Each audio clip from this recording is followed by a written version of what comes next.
আসসালামু আলাইকুম আপুরা, অনেক দিন পর আবারও আপনাদের সঙ্গে কথা বলতে বসেছি।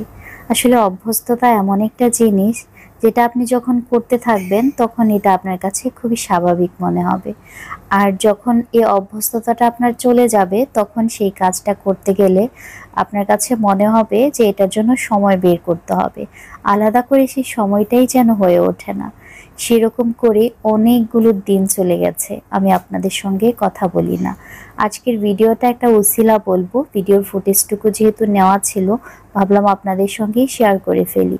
সেই সঙ্গে আপনাদের সঙ্গে অনেক অনেক কথা জমে আছে, গল্প জমে আছে, সেগুলো যে কোথা থেকে শুরু করব সেটাই ভেবে পাচ্ছিলাম না।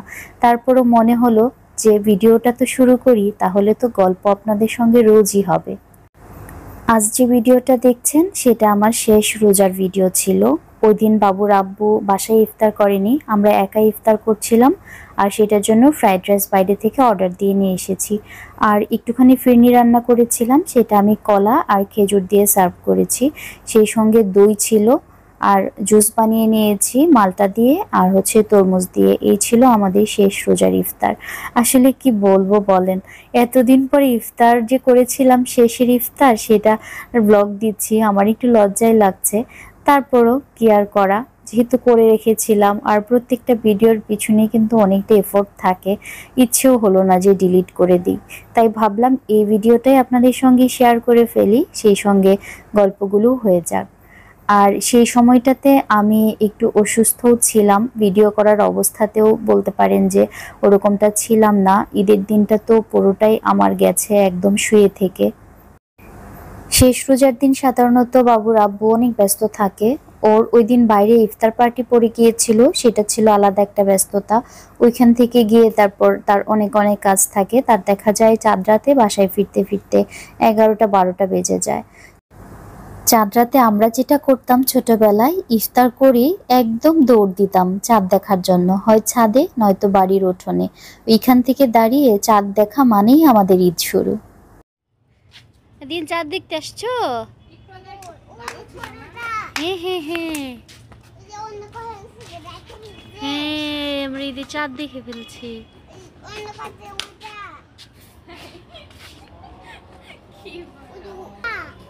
না বাবা, চাঁদ তো একটাই হয়।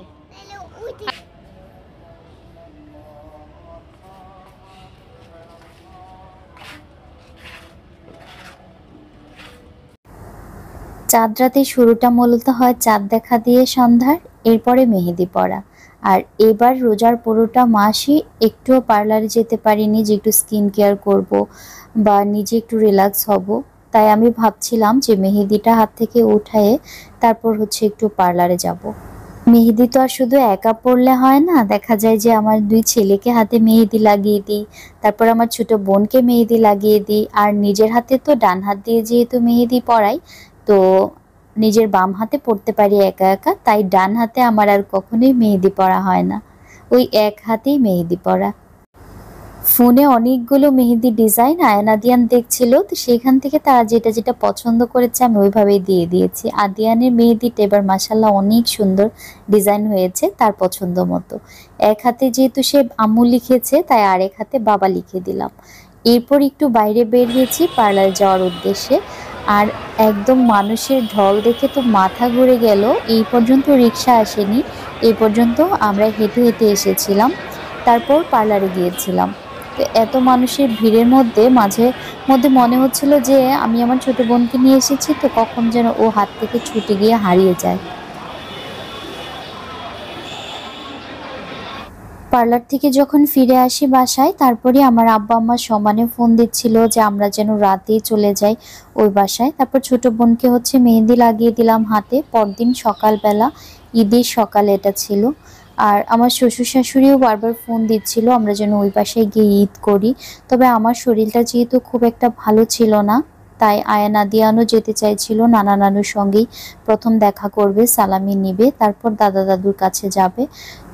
ঈদের রান্না বলতে আমার বাসায় হয়েছিল এই একটুখানি সেমাই রান্না। আয়ান আর ওর বাবা নামাজে গিয়েছিল, তার আগে এই সেমাই খেয়ে গিয়েছিল। এরপর আর ঈদের রান্না বলতে আমার বাসায় কিছুই হয়নি। আর আদিয়ানকে নামাজে যেতে দিইনি, যেহেতু আমার শরীরটা ভালো ছিল না, ওকে নিয়ে আমি শুয়েছিলাম। তারপর হচ্ছে ওরা আসার পরে আদিয়ানকে গোসল করিয়ে রেডি করে দিলাম। পাঞ্জাবি পায়জামা পরেছে, টুপি পরেছে মাশাল্লাহ। এরপর ও একটু ছবি তোলার জন্য এখানে ওখানে বসতে বলছিলাম, আমি সেই ফাঁকে লুকিয়ে একটু ভিডিও করে নিয়েছি। আর আয়ান হচ্ছে বাসায় ফিরে পাঞ্জাবিটা খুলে তারপর হচ্ছে নর্মাল ড্রেস পরে, যেটা পরে নানু বাসায় যাবে আর কি, সেটা পরে বসেছিল। আর আদিয়ানের ভিডিও ফুটেজ নেওয়ার জন্য আসলে ওকে একটু ছাদে নিয়ে এসেছিলাম। তারপরে হচ্ছে আদিয়ানের মেহেদিটা আমি বারবার দেখাতে চাইছিলাম যে পরদিন সকালবেলা কি সুন্দর কালার এসেছে। ও হচ্ছে কিছুতে হাত দেখাতে চাচ্ছিল না, পরে একটু গাছে ধরার উছিলা করে ওকে হচ্ছে মেহেদিটা দেখিয়ে দিলাম। এই সময়টাতে আমি হচ্ছে রেডি অবস্থায় ছিলাম, কিন্তু যেহেতু কোনো ভিডিও করা হয়নি তো ঈদে কিভাবে সেজেছিলাম সেটাও আপনাদের দেখাতে পারিনি। এই যে ড্রেসটা পরেছিলাম, ছাদে কিছু ছবি তোলা হয়েছিল, সেগুলো এখানে আসলে অ্যাড করে দিয়েছি। সেরকম কোনো ভিডিও ফুটেজ আসলে নেই।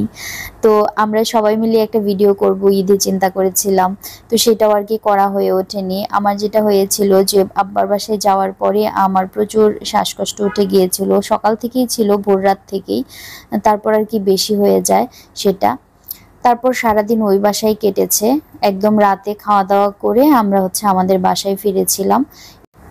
আর ঈদের পর দিন যেটা হয়, সকালবেলা উঠে যেহেতু এমনিতে ঈদের বিকেল হলে আমার শ্বশুরের বাসায় যাওয়া হতো, আগের দিন যেহেতু যাইনি ঈদের দিন, এই জন্য পরের দিন চলে গিয়েছিলাম ওই বাসায়, সারাদিন ওখানে ছিলাম। আর এখন যে ভিডিও ফুটেজটুকু দেখছেন এটা ঈদের তৃতীয় দিন, যেদিন ঈদ উপলক্ষে আমার বাসায় রান্না হয়েছিল। এই জন্য আমি এই ফুটেজটুকুই শেয়ার করেছি, কারণ আমি হচ্ছে ওই বাসায়ও ভিডিও করতে অতটা কমফোর্টেবল না, আমার আব্বার বাসায় গিয়ে ভিডিও করতে কমফোর্টেবল না, যেহেতু আমার ইউটিউব চ্যানেলটা সম্পর্কে তাদের তেমন আসলে কোনো আইডিয়া নেই। আমি এই বিষয়টাকে একটু হাইড করি সবার কাছে, আমার কাছে মনে হয় না যে এটা তারা খুব একটা বেশি পছন্দ করবে। তো এটা ঈদের তৃতীয় দিন, যেদিন আমরা হচ্ছে ঘুরতে গিয়েছিলাম আমাদের ময়মনসিংহে এগ্রিভার্সিটিতে। তো তখন আমার সঙ্গে আমার বাসা থেকে আমার ভাই গিয়েছিল, আমার আম্মা গেছিল, আমার বোন গেছিল, আর হচ্ছে আমরা চারজন ছিলাম, আমি, আমার হাজবেন্ড আর আমার 2 বাচ্চা।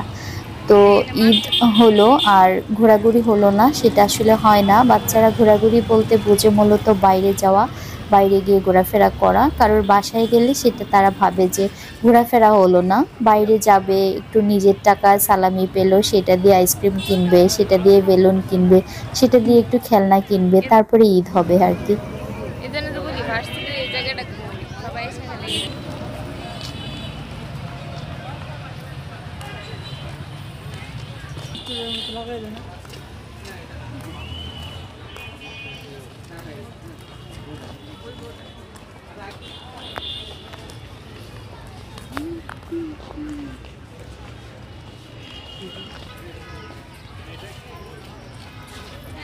ছবি তোলা দাও তো,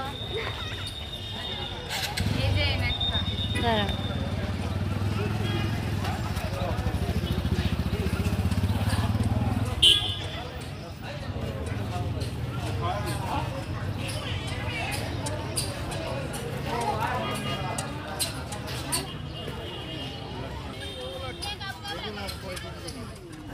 হঠাৎ মনে হলো অনেক দিন খালি পায়ে ঘাসের উপর হাঁটি না, মনে পড়তেই জুতোটা খুলে হাঁটা শুরু করলাম।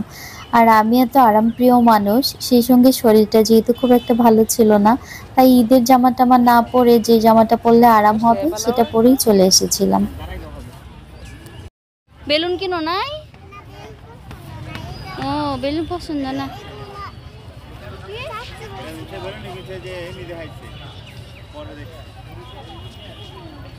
সুন্দর হয়েছে।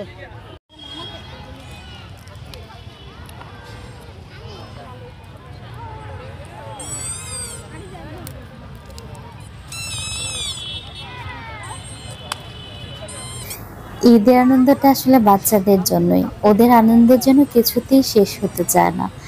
ঈদটা টেনে টুনে লম্বা করে যদি 7 দিন করা যায়, আর এই 7 দিনই যদি ঘুরে ফিরে বেড়ানো যায়, তবে মনে হয় যে ঈদের আনন্দ কিছুটা হলেও পূর্ণ হয় আর কি ওদের। চারপাশে ঘুরে ফিরে না ফুচকার দোকান খুঁজছিলাম, আর এখানকার কোন ফুচকার দোকানে ফুচকাটা ভালো হবে সে বিষয়ে কোনো আইডিয়াও ছিল না। তো কিছুটা গেস করেই একটা দোকানে আর কি ফুচকার অর্ডার দিয়ে বসলাম। এই সময়টাতে প্রায় সন্ধ্যা হয়ে যাওয়ার আগ মুহূর্তে, সন্ধ্যা হয়ে যাবে যাবে ওইরকম অবস্থায় আর কি। তারপর বেশ কিছুক্ষণ পর আমাদের ফুচকা এলো। তো প্রথম ফুচকাটা মুখে দিয়েই মোড়াতে মনে রাখো হলো, আল্লাহ কেন যে ফুচকা খেতে বসেছিলাম, ওইটাতে না দাও বসলে মনে হয় ভালো হতো। খাই যদিও না ওটা খাবারকে এভাবে খারাপ বলতে হয় না, তবে ফেলে ফুচকাটা দিও না খুবই সাবধানে নাও মানে পচা ছিল, খেতে একদমই ভালো হয়নি। আমি তো 2-3টা খেয়ে তারপর পুরো প্লেটই রেখে দিয়েছিলাম। তারপর আমরা ওইখান থেকে এসে আইসক্রিম খেয়েছি সবাই মিলে। তো আইসক্রিম খেয়ে মনে হচ্ছিল যে ফুচকা যে মুখে দিয়েছিলাম সেই স্বাদটা চলে গেছে বলে বেঁচে গেছি, এই অবস্থা। সন্ধ্যা হয়ে গেছে, সেই সঙ্গে আমাদেরও বাড়ি ফেরার সময় হয়েছে। আর ভিডিও থেকেও আপনাদের থেকে বিদায় নেওয়ার সময় হয়েছে। অবশ্যই পরবর্তী ভিডিওতে কথা হবে। আর ততদিন পর্যন্ত আপনারা বেশ ভালো থাকবেন, সুস্থ থাকবেন। ও আরেকটা কথা, আমি ভাবছি যে এবার থেকে ভিডিও কন্টিনিউ করব, তবে সেগুলো এত লং ভিডিও হবে না। আমার নিজেরই খুব বিরক্ত লাগে লং ভিডিও দেখতে বা করতে, এখন কেন জানি না। আমি চিন্তা করছি ভিডিওগুলো একটু ছোট করব কিনা আপনাদেরও